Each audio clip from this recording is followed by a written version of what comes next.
Mr. Vice President, I want to ask you the complexity of being able to have no nuclear program for Iran, to have no troops on the ground, no nation building, and no U.S. troops. I mean, that's pitching a perfect game. I hope everyone in the audience understands how unique and rare this is. Mr. Vice President, can you add more detail to that? Because to have all those no's, no troops on the ground, no permanent war, no quagmire, no U.S. troops dead, and no nukes for Iran, that is a dream.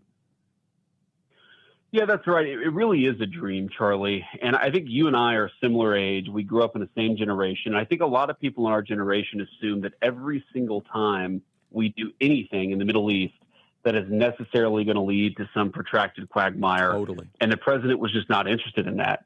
And I think that, yes, the president deserves great credit for destroying the nuclear program and pressing the reset on the Iranian nuke program. But I actually think he pressed the reset button on a generation of failed American foreign policy. He basically said it is actually possible for Americans to go and do important things in the American interest and then to get out. Hold that thought. And Mr. that Vice is President, something that's really profound. Mr. Vice President, continue that thought here, though, Yeah. and comment further. Sorry to cut you off, but our generation understandably has a ton of skepticism. We think of Middle East, long, expensive, we're war weary, and we're demonstrating under the MAGA doctrine, actually, there's a third way.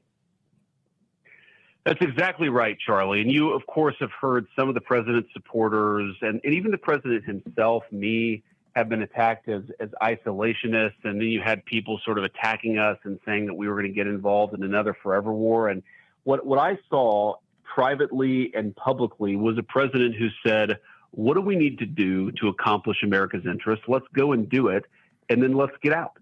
And that basic idea that you can go and do great things, the American military is incredibly powerful. I mean, what these B-2 bombers accomplished, Charlie, is really extraordinary.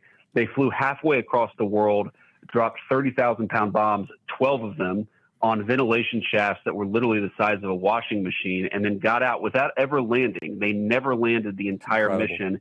They did aerial refueling.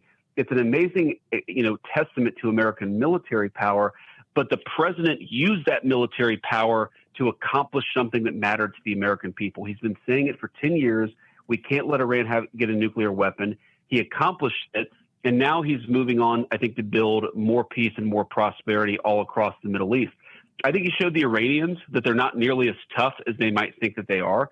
I think that he showed the Israelis that we're willing to use American power for our interests, but we're not going to get involved in another Middle East quagmire. And I think that combined message is going to hopefully lead to a period of great peace and prosperity in the Middle East, which, of course, will be great for the United States. That'll mean, more investment, more prosperity, more people building businesses in the Middle East is great for America. More war is terrible for America, and the president threaded the needle perfectly.